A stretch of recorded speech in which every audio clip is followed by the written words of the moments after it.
Very warm welcome to everyone for tonight's ARC Research Sessional event, Self-Selection and Risk Sharing in Modern World of Lifelong Annuities. So my name is Grisha Spivak. I will be chairing the meeting tonight. It's my pleasure to do so. I am here as a representative of the research subcommittee of the investment part of the profession. I also represent investment actuaries on the RTLC, Research Thought Leadership Committee, which supports tonight's presentation. As a day job, I work in investment risk at Legal & General.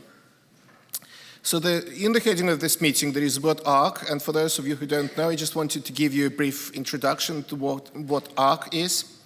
So it was launched in 2012. ARC stands for the Actuarial Research Center.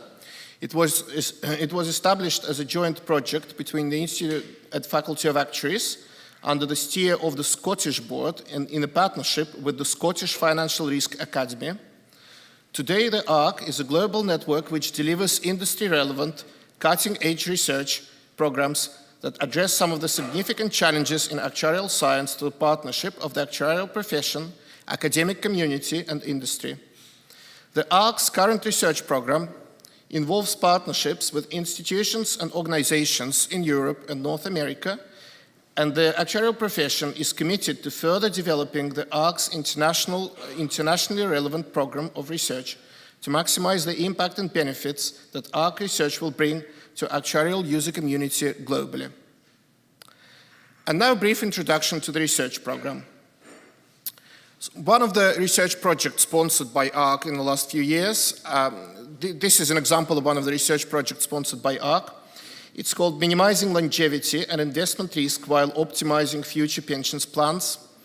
And it's, in a nutshell, it's about replacing the current DB or DC pension schemes with something else which pulls longevity and looks at the investment income in retirement as opposed to just accumulation phase or full guarantees provided by the employer. So a new type of design of a pension plan. The multidisciplinary team which is implementing this project is led by Professor Jens Berg-Nielsen from Cass Business School and Dr. Catherine Donnelly from Heriot-Watt University. And the funding from the actuarial profession also supports 2 PhD students in actuarial science.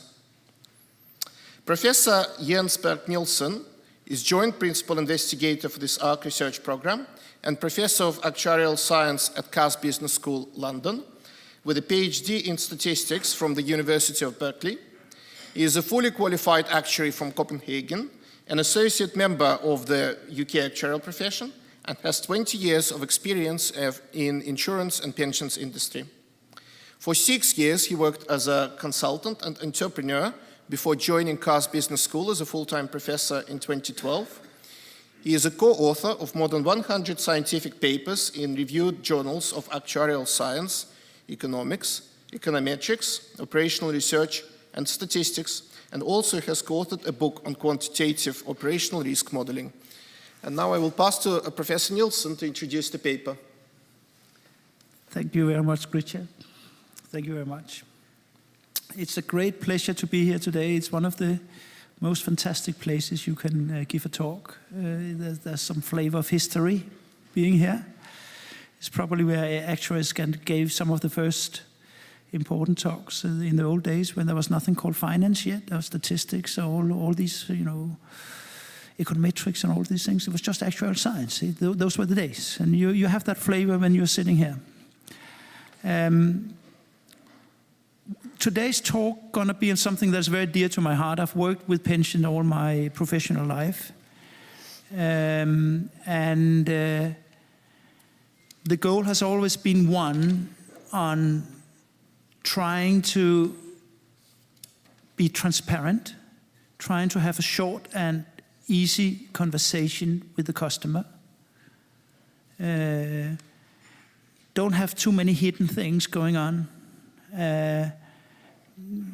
And with the modern things we're seeing today, with all the startups and Internet of Things and automation and so on. Maybe this is the time, because it's a good thing that all these new things are happening, because it makes it perhaps easier to provide a service that is not kind of messed up by a number of steps before they actually hit, from the actuary do his thing until they hit the customer. No one knows what has happened in between those two steps, right? So there's so many steps. However, in the modern area, you can actually design much more directly and speak directly with the customer without too many steps in between. What you will see today is I would believe, a first on this. It is a 3-minute conversation with a customer on his mobile phone while he's in the bus or in the underground. And after that 3-minute conversation with the customer, he has taken a full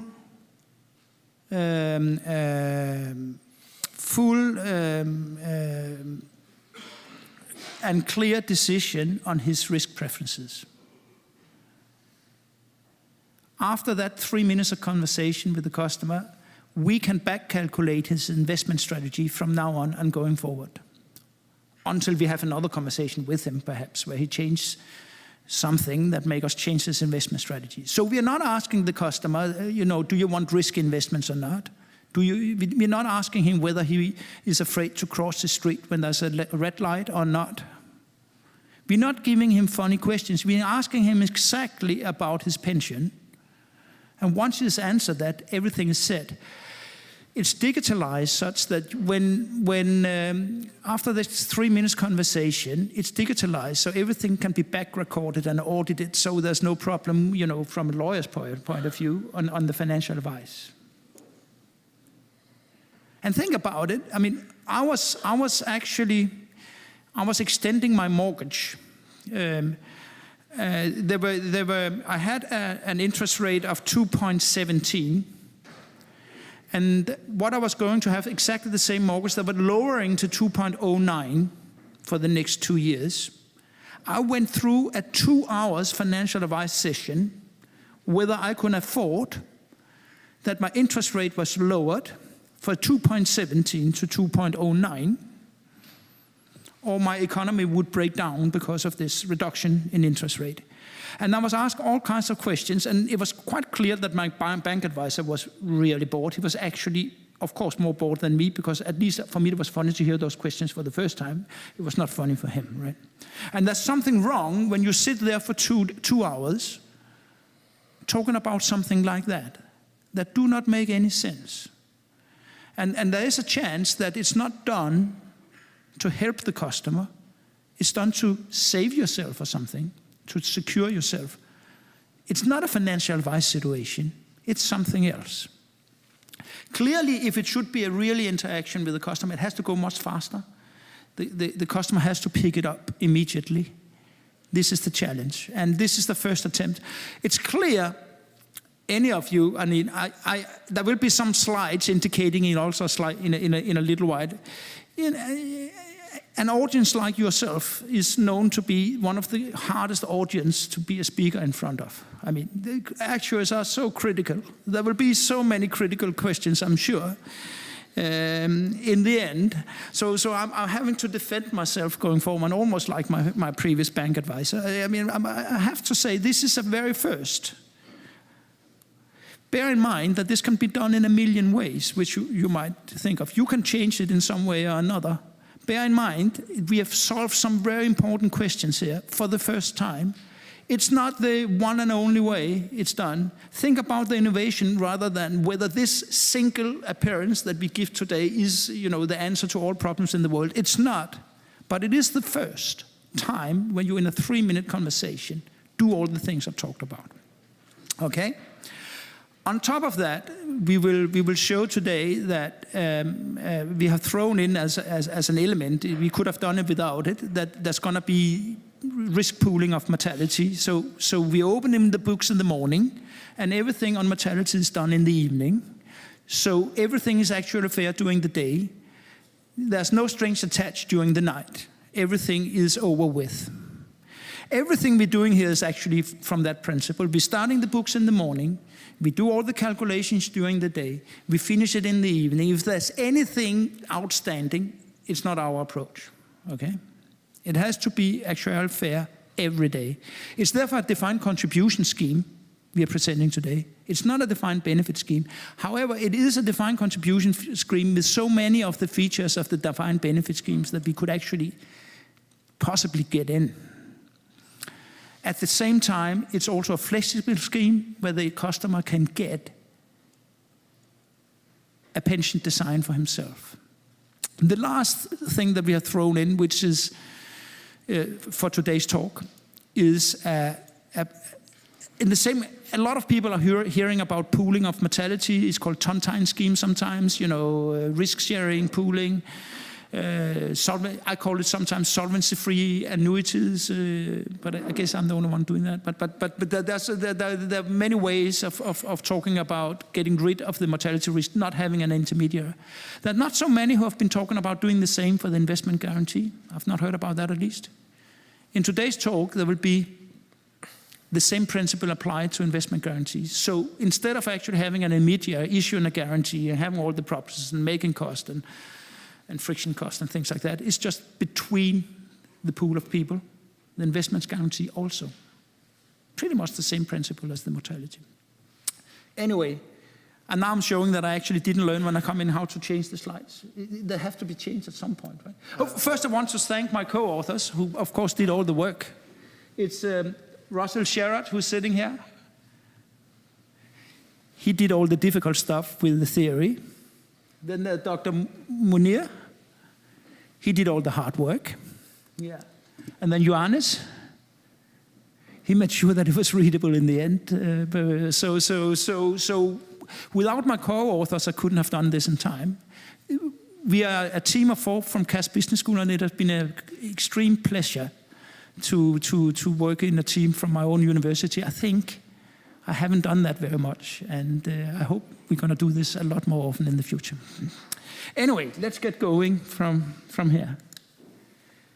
As you already know, it is a funded piece of work from the Institute of Actuaries, and I hope not to disappoint you. We started these ideas listening to, Nobel Prize winner Merton, who was touring the US, but also this country, and even my own country, Denmark, with a message on simplification of the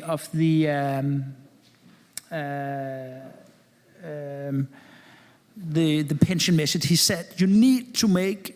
He was publishing a paper in Harvard Business Review. He was giving tons of talks. He was calling it the pension crisis. He was saying that you could not, when you were going from defined benefits to defined contribution, you could not talk about the money on the account only because people didn't understand it. You could not talk about the machine room with the customers. You have to find another way of speaking about it. And what he was saying is you should have a top layer and a bottom layer, the maximum pension, the lowest pension, and that's what people can understand, and then you should hedge for that.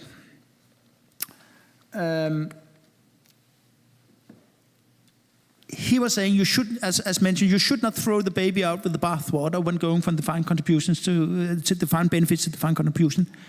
Remember everything we like about defined benefit and try to get it in. That's what he was saying. He was saying it all the time. And he wanted to reintegrate the defined benefit properties.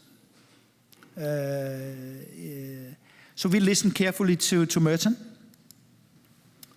And Merton did not publish his results. And I forgot the name, but he was associated with the second biggest investment company in the world. And they were selling a product very, very alike the one Merton was advocating. My guess is that Merton did know how to do this, or do know how to do this. So the first piece of this grant was actually to publish Merton's approach in a formal way. It just came out a few months ago, maybe a few weeks ago, together with Catherine Donnelly from Edinburgh and Montserrat William from Barcelona. And of course we believe that Merton could have done it, because all we used was his own mathematics that he got the Nobel Prize for. We didn't use anything else to solve this problem, so of course he could have done it. Okay?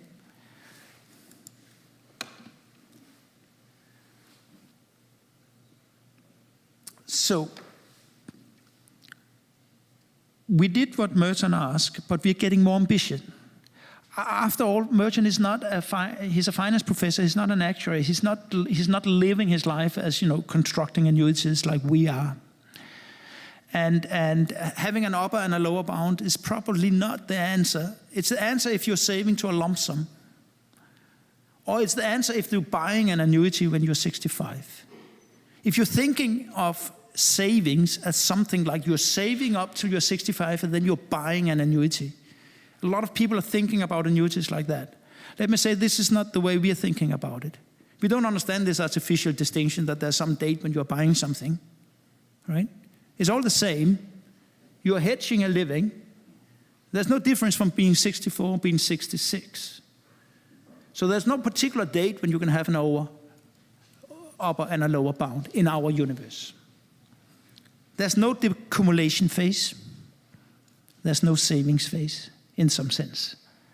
You have to see it all as once, as you have these 60 years for your disposal to save and spend. It's not divided in a saving period where you save as well as you can, and then you buy an annuity somewhere. We don't think like that. So what we're going for here is transparency, easy communication, backtrack of financial advice, and efficiently things has to go fast. So we are going beyond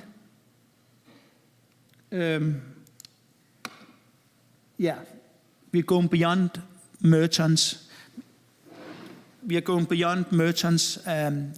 approach here. We are more ambitious. We want to do more things than he said. So we sort of started off from his vision, but we are more ambitious. And it's also written in the design of the grant. So I've already mentioned this in the introduction. This grant is about 3 innovations. Very quick back calculation of investment strategy from a very quick conversation in 3 minutes with a customer. Pooling of mortality risk on the day. Pooling on the investment risk on the day. Oh, I can see over there, so I should do that. Sorry about that. So let's stop for a moment and think. No one is saying anything because I'm trying to impress you, right? Oh, now you react. I mean, I could not see on your faces that whether you're being impressed or not. I mean, impressing actuaries. We don't do smiles here. No. Impressing actuaries is virtually impossible, but I can keep trying. Yeah. So these are 3 important. These are 3 important innovations. Any one of them would be worth a grant of the actuarial science. Any one of them is key issues of today. It's just very hard to solve one of them single-handedly because it's all tied together, as we all know. It's much easier to solve the whole thing at once, and this is what we're trying to do here. So I'm postulating that we have 3 sensations at the same time coming here because it's new. That's my postulate. And we're doing it in 1 BRJ paper only. And so now it's for you. Any experienced actuary would raise a flag of skepticism at this point. It's part of our actuarial nature, right? It's probably just talk, right? True? There's some skepticism there.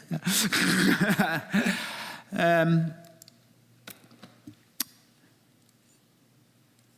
So now I would like you to try to leave behind that actual skepticism for a second, because it can take away the good flavor of actually try to go on the wave and see what I'm trying to tell you here.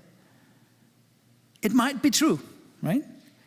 And it's documented. There's a paper going through the detail, being publishing back to back with what we're talking about here. So it's documented that we can do this. We put our it's not just a PowerPoint presentation, it's also a paper where the details are written down. So we are really being responsible here. You can go and backtrack everything I'm saying today. Yeah, that's something. So I was afraid that sometimes an actuary is so skeptical that they forget what it was all about. So this is why I'm actually going back to the 3 postulates, and that this is going to be the last time, right? 3 minutes back calculating of everything, 3 minutes conversation, back calculating of everything, risk sharing of mortality on the day, risk sharing of investment risk, no pricing of guarantees. Okay, let's get on with this. This is Emma.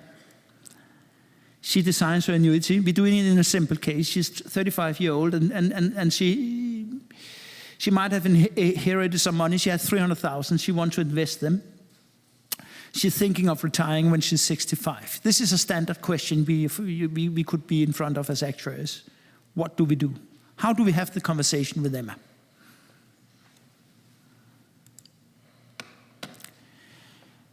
The actuaries behind the product that Emma eventually is going to buy, it has to handle mortality risk, inflation risk, investments risk. However, Emma shouldn't be bothered by any of those things. She doesn't understand it anyway. Why should we bother her with that, right? Merton likes it with a car. If he goes and buys a car, the kind of questions he wants is, does it drive fast? Can I get it in red? And do you have one ready for Thursday? I mean, this is the kind of questions he would be happy to answer when he's buying a car. If they start explaining him about what's inside the motor of that car, he will be lost. And so would I, and so would most people. And therefore, when you're talking to a sellers of car, you get more kind of simple things to talk about. Unfortunately, when you go into the car, you don't need to understand the details of the motor to take the wheel and drive. And Merton is saying it should be the same with pensions. There's no reason why we explain them all these things. They don't understand anyway. And there's no reason they should be able to do all these things that they cannot do to be able to run a pensions that everyone should have. So it's not Emma's job to understand all these things. So what should she understand? She should have a few comments, a few sentences that would design everything from having a pensions. And then she should take a quick decision. Okay, so first on the mobile phone, she get to choose her age and her money amount and her age now, her age when she needs her pension, and her money available at the moment. Now you think this might be quite a lot of instructions she gets here, but remember, this is all she gets. This is the conversation. This is the 3-minute conversation. It's here. Of course, there has to be something. So she's told to use a slider where she chooses the number of years she wants a guarantee. She's getting a pension. She's getting a number of that pension. That's not what she should pick. She should pick the number of years that pension is guaranteed. That's the only thing she should pick. And then she should understand what that means. The amount she's getting in her pension is the most likely amount. It's her most likely lifelong pension, but it's only guaranteed for the number of years she picks. There's a 50-50 chance that she's gonna get it lifelong. There's a 50-50 chance that there will be some cuts in her pension when the guarantee period is over. And all amounts are in real terms, because we believe that that is what a customer understands. She understands money as the money we have them today. So everything is in real terms. So these are the instructions. This is the conversation. And then she gets to choose. So this is the graph for her. So you can see the shorter she picks a guarantee, the higher the lifelong pension becomes. So there's quite some there's a substantial gain. She can get more than 3,000 a month if she doesn't want any guarantee at all. Remember, it's her most likely pension. Most likely she will get it all her life. If she wants, people say, oh, it's better to have a guarantee. It's good with a guarantee. Yeah, that's good. Then you get 1,400.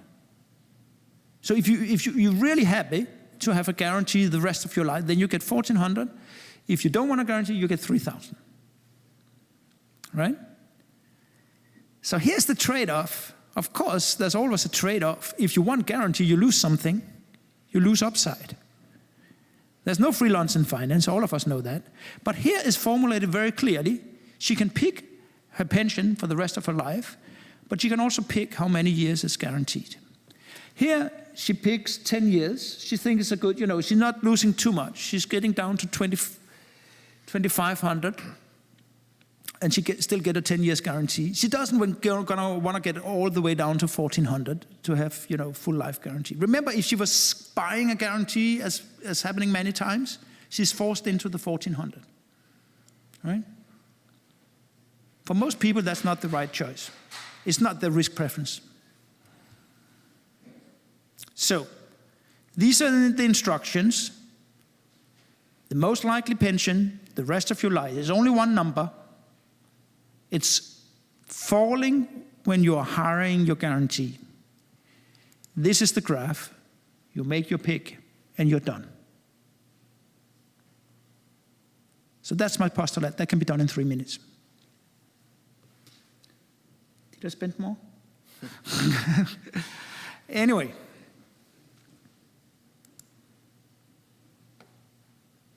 So, some comments around this. She picked directly a 10-year period. She can do that because she understands it. Traditional defined benefits, like the one I have actually in the USS, we have gone on, as academics, on a strike, as all of you know, because there are all kinds of calculations of us losing money and if we didn't keep up with what we were having. I happen to be one of the academics who do not fully agree with what we were striking for, because I'm being forced to have a guarantee the rest of my life without wishing so. And there's a loss with that. Getting something that I don't want. Being forced into something I don't need. Lengthy guarantees of 40 years, as I have in my own pension, is forced upon me, and of course it comes with a loss. And we did some calculation. For some of you who heard the last webinar, you know more or less what that loss is supposed to be. It could be a loss of around 20% for someone like me. So my own pension in USS can give a loss of around 20% for many people, just by definition. So if you have 20% at your disposal of the pension, you can do a lot of things. So maybe it's not so wrong to go into defined contributions after all, if that entails more flexibility, that entails also more economic value for the customers, for the client, someone like myself, because we get what we want rather than one size fits all. The biggest loss, if you get a lot of risk when you don't want it, then we heard in the webinar last year that you can lose up to 80% of your pension if you get a lot of risk when you don't want it. That's not the problem in our pension scheme where you have a guarantee of 40%. However, there are many, many advisors who are giving people who didn't realize that they were getting too much risk. If you do that, the loss is up to 80% of your pension in economic equivalence value. So now we're getting into the flexibility. It's not like this is the one and only choice you can do, obviously. Of course, you can design around this in a million ways. You can make a product like I just had for every single payment that's coming in. You can design it in a million ways. You can have a pension for the first 10 years. You can start another one when you're 85. You can do a lot of things. And it is beyond this presentation to go through all those options. Of course, it's not necessarily so that this is the single thing you can do, but it's probably best to stay with this very simple example today because it's new, right? But of course you can, when I'm talking to my team members of this work, I talk about this as a Lego piece. I'm from the land of Lego, Denmark, and you can think of what I just showed you as a Lego piece from which you can build a pension. So you can have many different Lego pieces where you can build a pension. So there's an endless amount of opportunities here if you start building.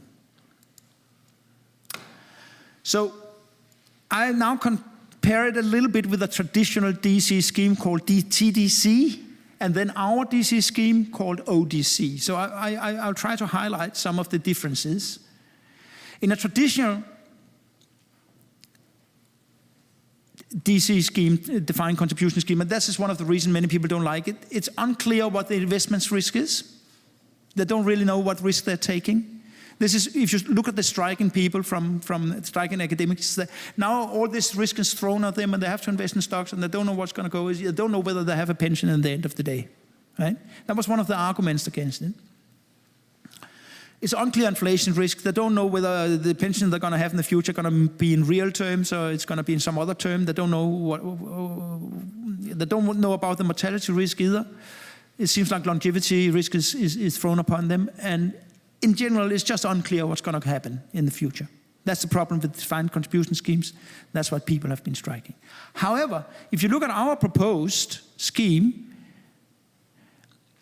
it's a clearly stated most likely income. It's clear. It's clearly stated how long it's guaranteed and when it's not guaranteed.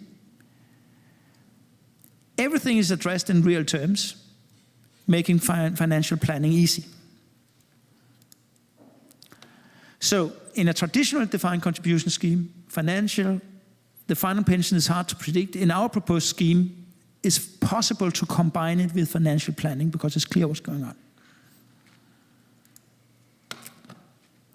So if you put it in another way, focusing on communication and financial planning, traditional scheme, defined contribution scheme have unclear communication, unclear financial advice, unclear legal rights if you lose, who said what that made these laws. Uncertainty about the future. Risk of you taking a bad decision because after 2 hours of financial advice, you don't actually know what you're talking about any longer and you might take a bad decision. In our proposal, you have clear communication. The saver is able to pick exactly what he needs. The saver takes an informed decision and the saver is able to plan for the long run. So, there is a machine room behind all this. When this was published in BAJ, there was at least one of the referees, Grisha, I don't know who that was, but there was one of the referees that said there's a lot of math here, and it's hard to understand it, and it's really technical. 2/3 of the paper is math. But we found it necessary to document mathematically what we were doing, to show it could be done. It doesn't mean that one needs to read those 2/3 of the paper to get to grasp with what this is all about. But those 2/3 of the paper, that is what I call the machine room. And the machine room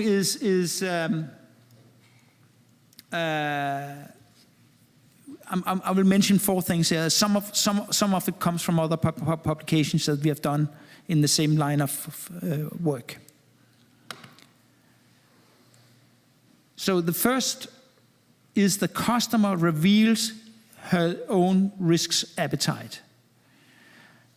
It is a one-to-one, it's one product per individual. Every single pension saver get his or her own product. So it's a one-to-one. It fits our digital age, it's fit our current individualism. And as I said before, there could be a loss between 20 and 80%, that was documented in the webinar last year, of not having such an individualized pension. It's a lot of money to take from the pensioner to make it easy for us, 20 to 80%. So this is one thing. The annuity principle that I've talked so much of the Tontine scheme and the mortality sharing, the principle has already been published last year, also as part of this grant in Geneva Papers, together with Broudigam from Switzerland and again Montserrat Julien from Barcelona. So that principle is documented in a paper, and we took it and brought it into this paper. But it's basically, the idea is a simple one. At every day, we know how much money everyone is bringing to the table. It's the annuity you have at risk times your probability of dying. That's the money you're throwing in. And then you get money back according to what you threw in. So it's a simple calculation, really. You put your own money at risk, and you get the equivalent amount into your account as long as you live. However, at any day, it's over during the day. You can leave the scheme any day. You're not locked in any way. It starts in the morning, it ends in the evening. During the night, there's no strings attached. Okay? So that's the annuity principle. It was published in the Geneva Papers, where we did some comparison with the Tontine schemes, and it was actually an original part of this grant that we should make comparison with Tontine schemes, but actually, at the end of the day, we thought it was not necessary because we don't really believe in Tontine schemes, actually. We believe in this simple principle that we have here. Then there's something we're very proud of, and this is actually for the actuaries. It's the machine room of the hedging. It looks a little bit complicated, but it's not. It's the simplest possible hedging you ever saw. I was telling you that there's a back calculation from this top to the bottom. We don't have a top and a bottom. We have a most likely pension and a guarantee, but it can be transferred into a top and a bottom. The top is the most likely all the rest of your life. The bottom is you only get the guarantee. So it's actually pretty close to the top and the bottom that Merton was talking about. Now, because we did a mathematical trick, we used a utility function. Now I'm being technical for a minute. We used a utility function that is not often used.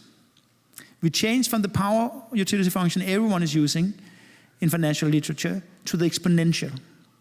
Why did we do that? Because everything became so simple that I can actually articulate right now in a few sentences to you how the underlying financial investment strategy looks like. It's just the probability of being between the bounds. That's the hedging. So you go in there, you do your econometric model, you throw it into the future, the probability of being in between the bounds, that's how much you invest in stocks. Isn't that easy? And without the bounds, the exponential form, if you have an infinite top bound and a zero bottom, then the exponential gives you a constant amount invested every year in stocks. Law of large numbers, it must be the least risky you can do if you can afford to take the risk. Every year you invest the same amount in stocks, not according to how much money you have or something like that. You should, of course, invest the same amount every year. When you're young, when you're old, when you're decumulating, when you're not, because it gives the smallest standard deviation in the long run. There can be some problems with the bottom, of course, and that's why we have a bottom here and a guarantee. But in principle, the exponential utility function, it gives you a very easy answer to a complicated problem that is intuitive to most of us. You should put the same amount in stocks every year, because that's the way you get the most out of the 60 years at your disposal when you're saving and accumulating. Every year should have the same amount in stocks. However, we change it a little bit because we say, there should be a bottom. There's a lower bottom. And by the way, there is also a top where you don't need more. So you can sell some of your upside, maybe you sell some of your upside to get rid of some of your downside. So this is the extra element here. And within the decision, with the area of decisions where you can say the decisions, that people would take if you're talking to people, then the exponential utility function is identical to the power utility function. So there's no difference. The difference is only in the areas where people wouldn't be anyway. So there's no difference from a practical point of view of using a power utility function and exponential. There's no difference from when someone is taking a decision. But there's a huge difference in implementation, transparency, intuition. And there's also something going lost in translation sometimes. If you do difficult methods and want to translate them to an actuary who do not understand them, what you do risk, and that has happened to me many times, is that the actuary is actually, if he doesn't understand really what you're saying, then he just does something else that he likes better. So there's a huge risk of doing something too complicated because the actuary is not going to implement it. You know how we are. So just the probability. You take the probability of being between the boundaries. That's your mountain stocks. So now you know the entire investment strategy back calculated from the 3 minutes conversation.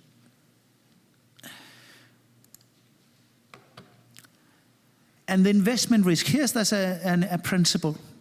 So we don't want an intermediary we don't want JP Morgan. I have nothing against JP Morgan, I think. But we don't want JP Morgan to go out and find a counterparty for my money, right? I don't want counterparty for my money. It's too expensive. There are too many people having a hand on my money. I want it to be simple. So the thing is, I'm already taking risk. So why am I with one hand taking risk in the stocks and in another hand paying a fortune to get rid of the same risk to JP Morgan and a counterparty? Why am I doing that? It makes no sense. That's clear. So what we do instead, so we have this principle, it's a very simple one. As long as the investment risk, guarantee risk, as long as I can afford it myself within my strategy, I reduce my stocks a little bit and take care of my investment guarantee myself. That can come to a critical level, right? Where I cannot do it any longer. When I reach that critical level, I look at my peers, my friends in the group with the same pension, and I say, by the way, you're running stock risk. Couldn't you instead run my investment guarantee risk? So I can get it cheap without counterparties. And they say, oh yeah, I don't care. The lower the stock risk and take care of my investment guarantee risk. This arrangement is cheap, it's free, it's automatic, no counterparties. There's only one aber dabei in what we expect to be 0.5% of the cases. Also, the entire pool of people run out of risk appetite. And that is where you need an intermediary. And what does the intermediary have to do? He has to provide risk appetite. He doesn't have to provide a guarantee or anything. He just has to put money in, investment money in with risk appetite on a market, on market conditions. He has to be willing to throw money in on market conditions at critical moments. That's the only thing. And I believe that an intermediary could take, up till 0.25% for that service, which is virtually never happening. And when it's happening, it's at market price. But people will be able to pay for this kind of service because it's sort of a guarantee that the whole system, this whole complicated system is working. So in my own personal favorite implementation of this, there will be an intermediary around, but playing a very small role. Guaranteeing in this very rare situation, but also guaranteeing that the whole system, in some sense also guaranteeing that the whole system is running really. That is not a fantasy.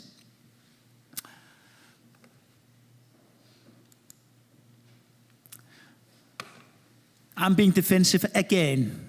I mean, you might be tired of this because, I've been grilled so many times with the actual audience, so I'm being defensive here, I'm saying. Because you've been sitting here now for 40 minutes, you have not been trained to do this at home. You cannot just go directly home to your spreadsheet and do this. I mean, I cannot do that in 40 minutes. You cannot expect that from me.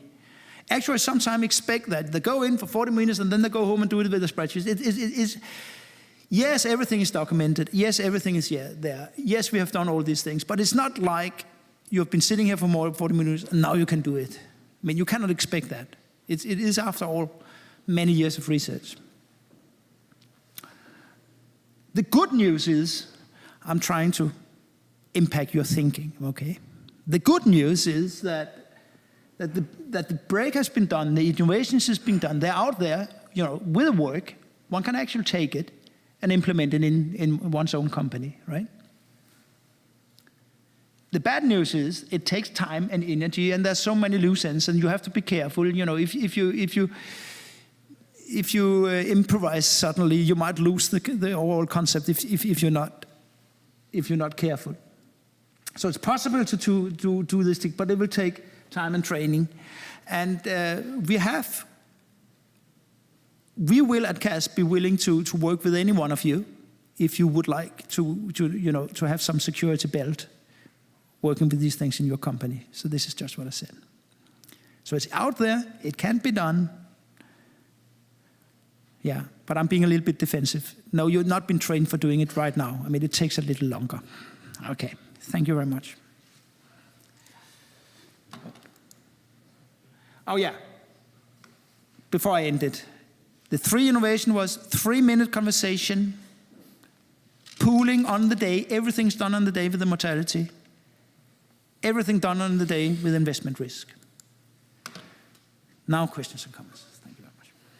Thank you very much, Professor Nielsen.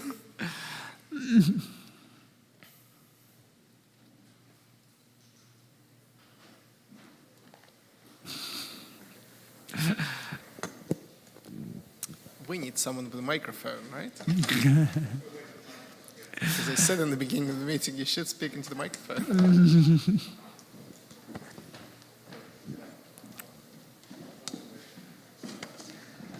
Thanks very much. Hello. Thank you for that. Name's White. Obviously, lots of questions occur, and one wonders whether one's got the grasp of the entire thing at all. What I think I detect is some fundamental assumptions about how assets perform over the long term. Excuse me? I detect that there have been some assumptions about how assets perform over the long term. So if you were able to explain that. However, the other angle where I also think is there could be an interaction between those assumptions and the deal you have with the insurer or risk provider who's going to make sure things don't go too bad one way or the other. Would you be able to explain a bit more about that? And I'd like to draw your attention to a recent article in the Actuary magazine that was suggesting that the short to medium return on real assets from now 10 years plus could likely be negative. First, I would say thank you very much for being so bold and coming with the first question. Am I supposed to answer right away? Yes, I think so. Thank you very much for being so bold. And of course, there's assumptions.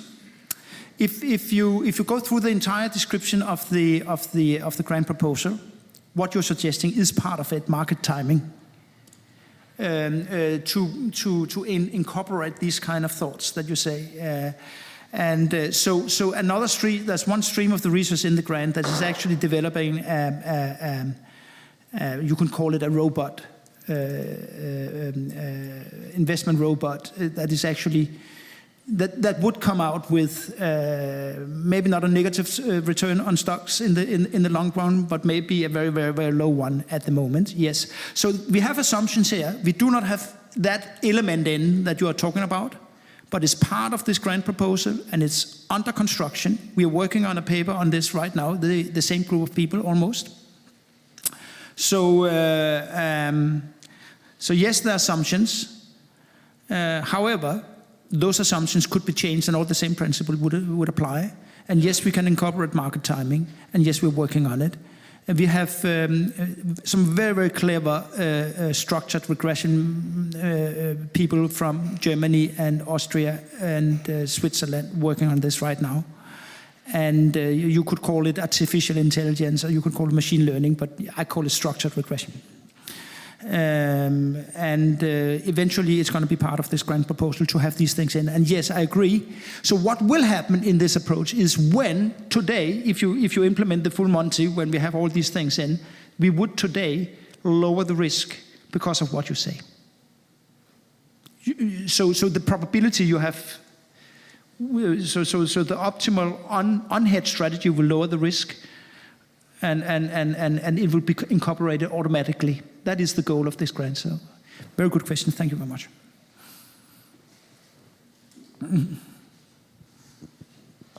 Ian McKeever, I suppose my question is similar, but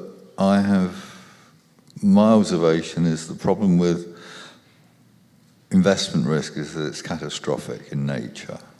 Inflation risk is catastrophic in nature. And mortality risk, you can share that out, and that's not really a problem, but particularly with inflation, if you get inflation at 10%, then next year the inflation is probably going to be around 10%, and it's probably going to be 10% the year after.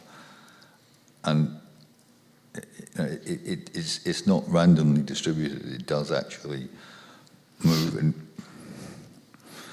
inflation risk is not quite, investment risk is not quite so bad, but it is pretty catastrophic. Is this allowed for in your modeling? Because that is what really concerns me, is that you're dealing with risks that are in their nature catastrophic. I can't go to another competitor and sort of say, one says it's 20% risk of me getting less, another guy says there's 20% risk of me getting less, and then take both products and then think, well, if one of them gives me less, then the other one will be all right, but it won't work that way.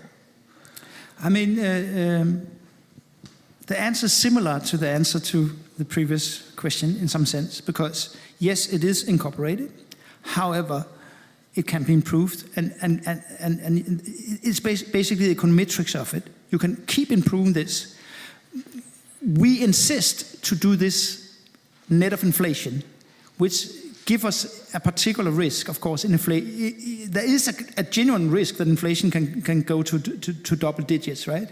If something goes wrong in the US. Maybe that's what you're thinking of. Yeah, so they keep printing money. And stay there, that's my problem. Stay there, yeah. And yeah, so it's part of an optimal modeling of this approach to be aware of this, yes. Have we the end solution of this? No, but we will have one solution as part of this grant. But of course, and that is the beauty of it all, it can be improved and improved and improved, and it can be competitive between companies also to be good at this. What you're saying, it's gonna be a competitive edge to be good at what you're saying in the future.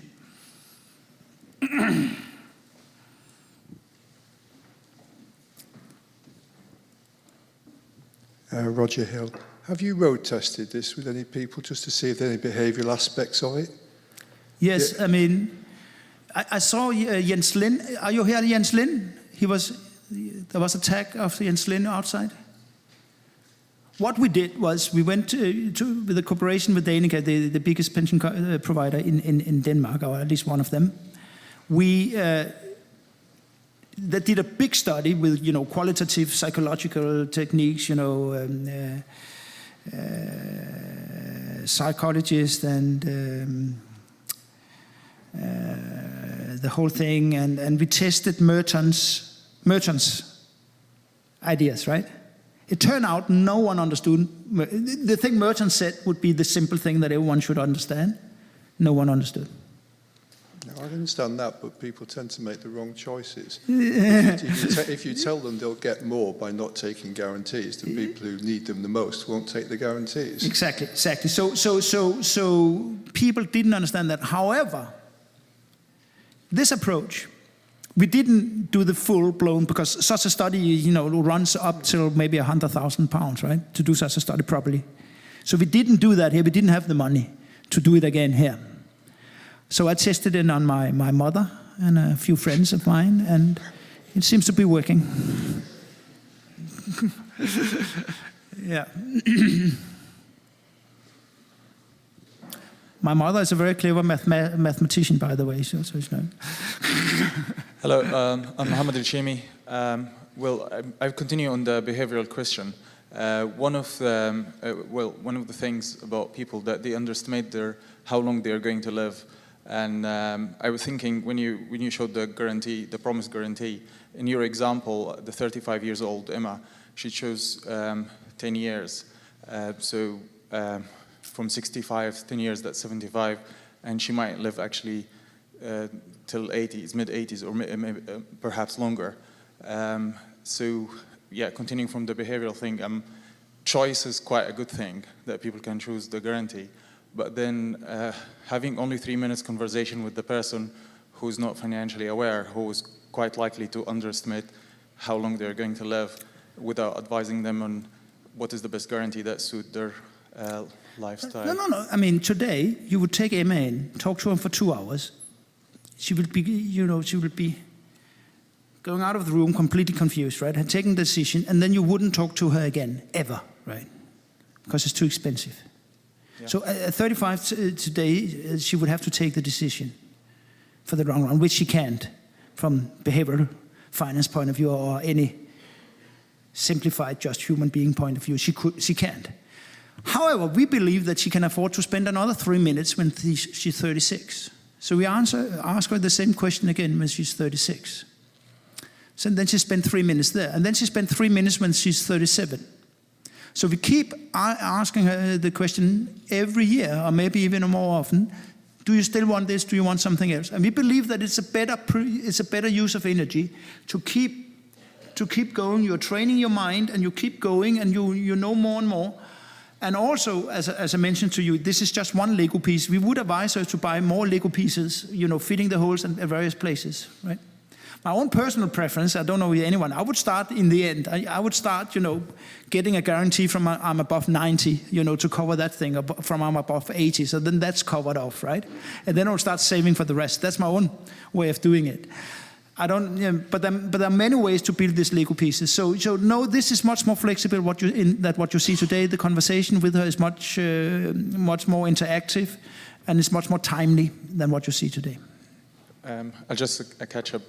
So if does that motivate, for example, like people who know that they are going to live shorter because they have acquired chronic diseases, to choose guarantees with shorter time because the kind of anti-selection against the scheme? We haven't solved. I mean, that's where you end up with some of the traditional actuarial techniques when you have to keep track of what the real mortality is. I mean, our assumption here is that we know the real mortality, and it has to be the real mortality that is entering these calculations to be fair. Okay, thank you. Which is not easy, of course, but we know what it is. Yeah.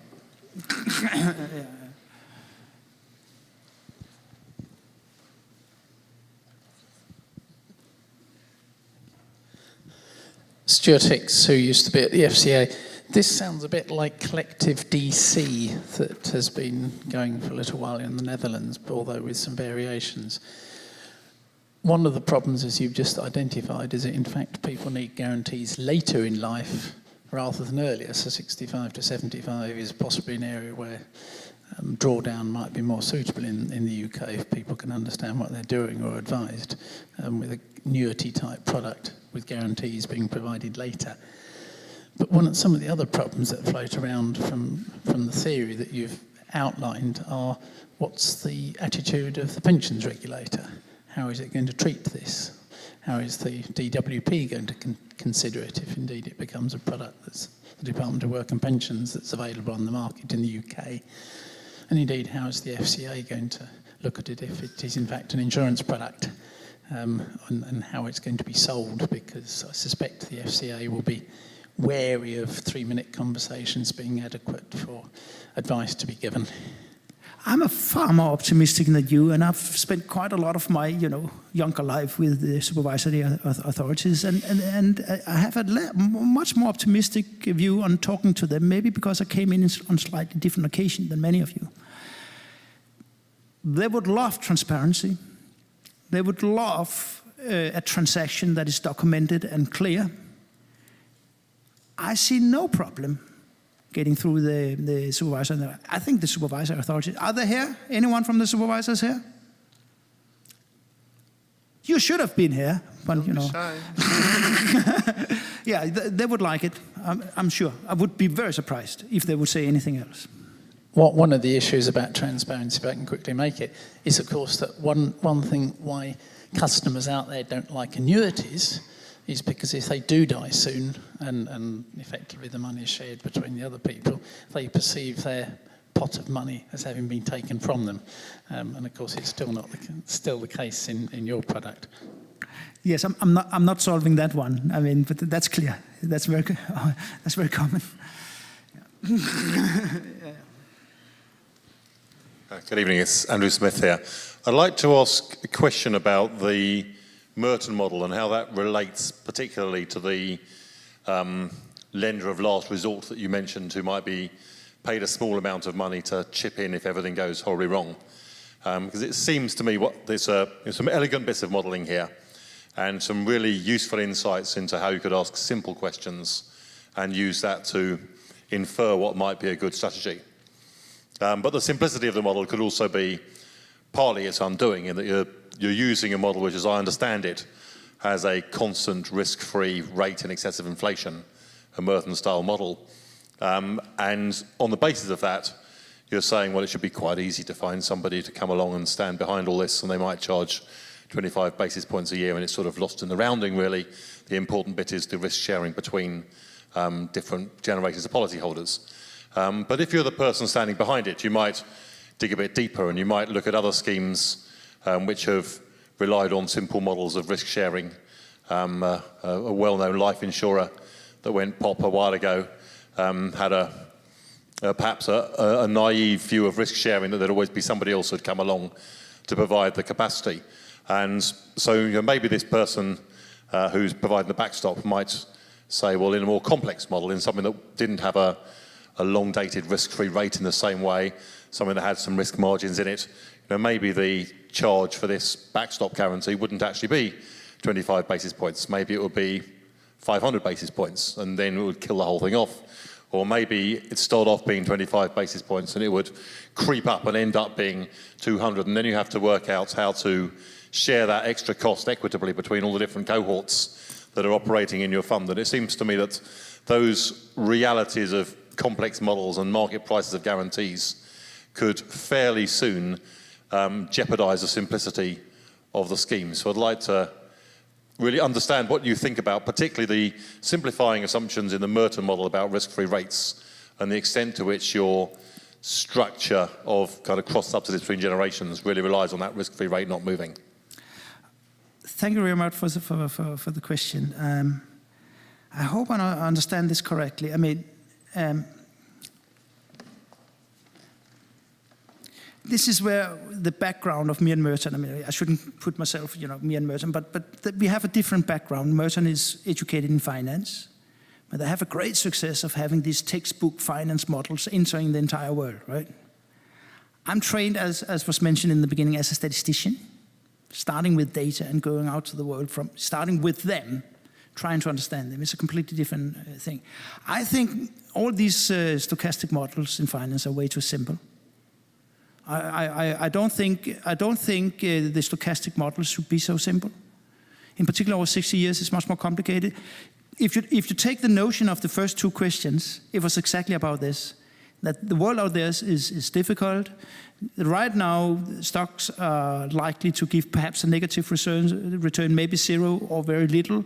Inflation can jump. There's a catastrophe of investment risk. So I'm a little bit counter to that. What I want to see is to be flexible on the econometrics, to be flexible on the models, do things that most people might not even understand, do complicated statistical nets, but doing it in such a way that the customers can be part of all these complicated things while still just answering simple questions. This is so. Yeah, I actually don't believe in simplicity in the econometric model. I think the world out there is complicated. So this is my take on it. When it comes to the intermediary, I mean, if you see the way they were implemented by Merton in this company, I forgot the name of, but the way it was implemented, it was say they were just having a value of risk.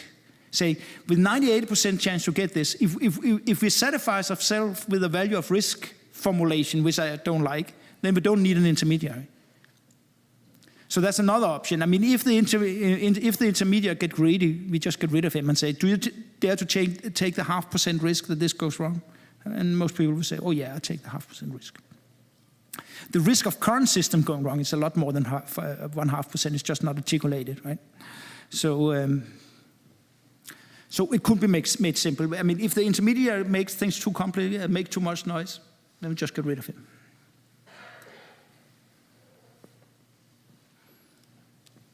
Was that an answer? Yeah.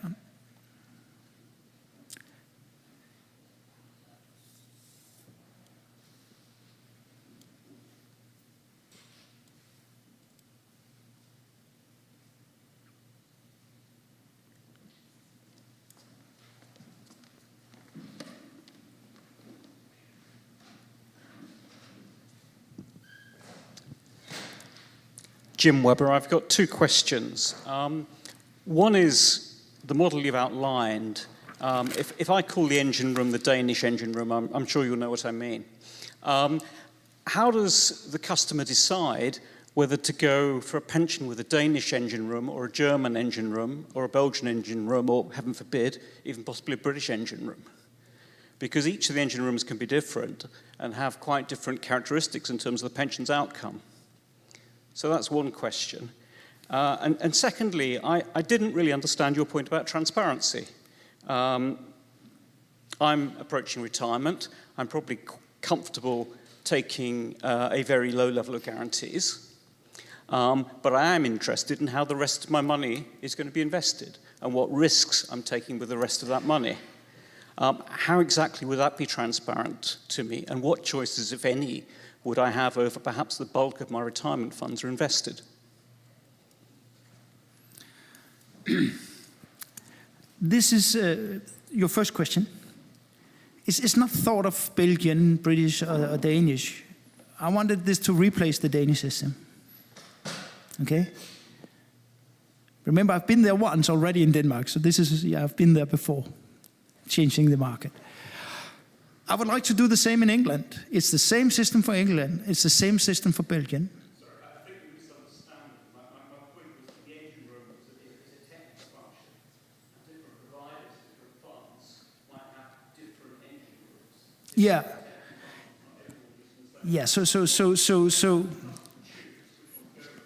so this is where I'm being a pushy. I'm pushing these different engines towards something transparent. They cannot come and say, it's special for me because I'm so special. No, they cannot come and say that. They have to make something transparent.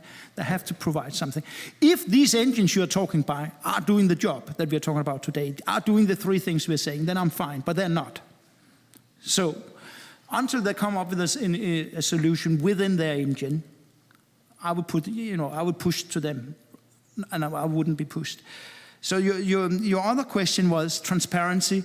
Here, it is a defined contribution scheme. You can go in and read every day how your money is invested, and you can take them out every day. Remember, during the night, there's no strings attached. You can surrender every day, get your money out. It's defined contributions. You know the investment. You can also combine this with your own investment strategy, but that is, of course, more complicated because then we need to have an econometric model of your own investment, and which we haven't looked at here. But the framework is also possible for you having your own investments. It's just more complicated from an underlying modeling point of view. Yeah. Was that an answer to your question? Yes.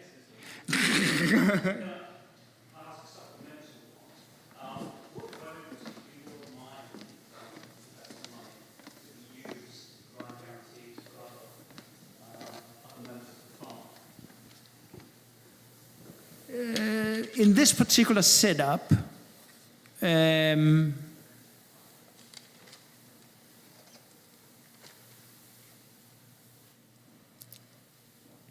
way it's written, if you look at the paper, the only way you can do that is actually not to pick the guarantee, because it is provided by the other ones. But it's a good question. I will actually think about that, because there might be other people asking that question. So thank you for that one. Yeah.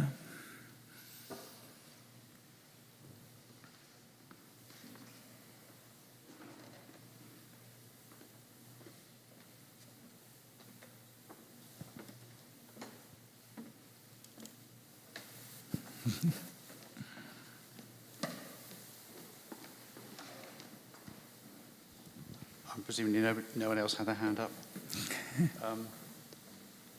Two things come to mind. We talk about market timing. We talk about judging whether the market's high or low. That's a little bit like, for most of us, that will sound like a snake oil salesman. And if lots of people tried to do this, surely it wouldn't work, because the whole idea of market timing and being brilliant at it is there have to be people who lose. Another point that occurs to me is about low risk.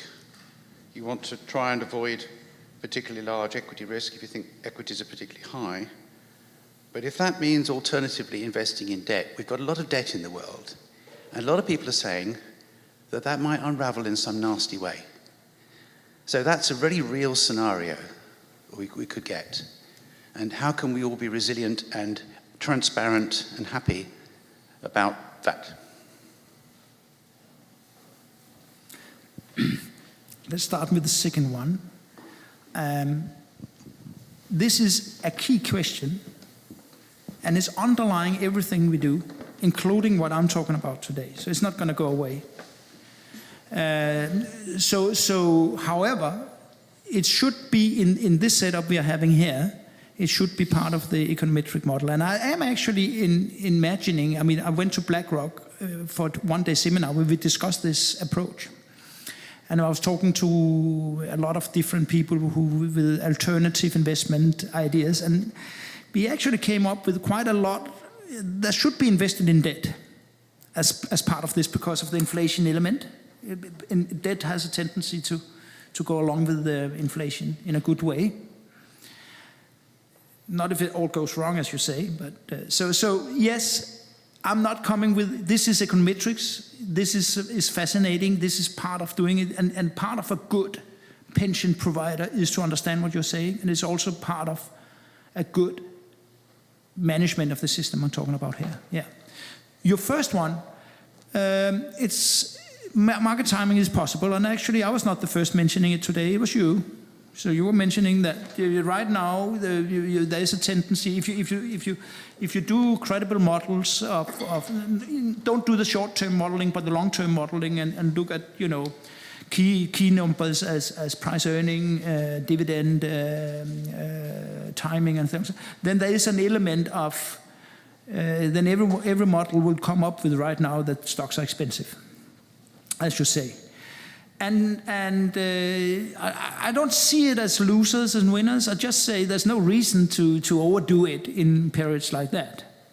And I realize that selling out now, which my model eventually would suggest, our models eventually would suggest in this scenario, it's not necessarily winners or losers. It's also maybe getting the market right, not just following the flow when it's wrong. Right? So. It's not stock picking I'm talking about. It's market. It's timing the risk. I think it's possible, and I also think that you think it's possible from what you said yourself. So. Yeah. Can I ask a follow-up question then? So if we're talking about developing some kind of econometric market timing, or whatever you call it, model, which is based on long-term assumptions and taking a long-term view. And then at the same time, we're allowing customers to take daily surrender values. How can we achieve sort of long-term investment view based on long-term modeling if the customer has got an option to take out the surrender value at any point? It's because it's a fully defined contribution. It's a fully defined contribution. So when the hedging is changing, when the investment strategy is changing, it's changing in a traditional defined contribution way. You're basically changing your exposure going along, so you can surrender every day. There's no strings attached during the night in the way we're thinking. So you can surrender every day, no problem.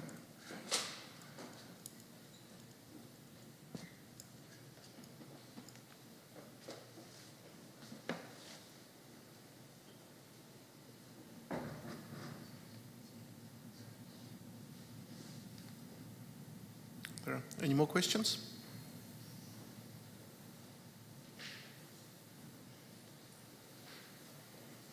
Okay, so if you just allow me briefly to recap the discussion after the presentation. So there were a couple of questions about, there was a number of questions about long-term investment assumptions and econometric models. And I'm personally, for one, going to be really looking forward to the next episode of this saga, where the artificial intelligence robot making the market timing signals going to be revealed. There were a number of questions about behavioral finance aspects and whether this model has been tested with the customers. How do people underestimate longevity, sort of how long they're going to live for, the impact of guarantees in later life. There was a question about assumptions behind the Merton's model and whether the mathematics behind this proposal kind of adequately reflects the real guarantee premiums it can achieve in the markets, which are different from Merton model's assumptions. And then how would the customers be able to decide to make a choice between different providers? So unless there are any more questions last minute, I think we can thank the author or the authors of the paper and the presenter in the usual way.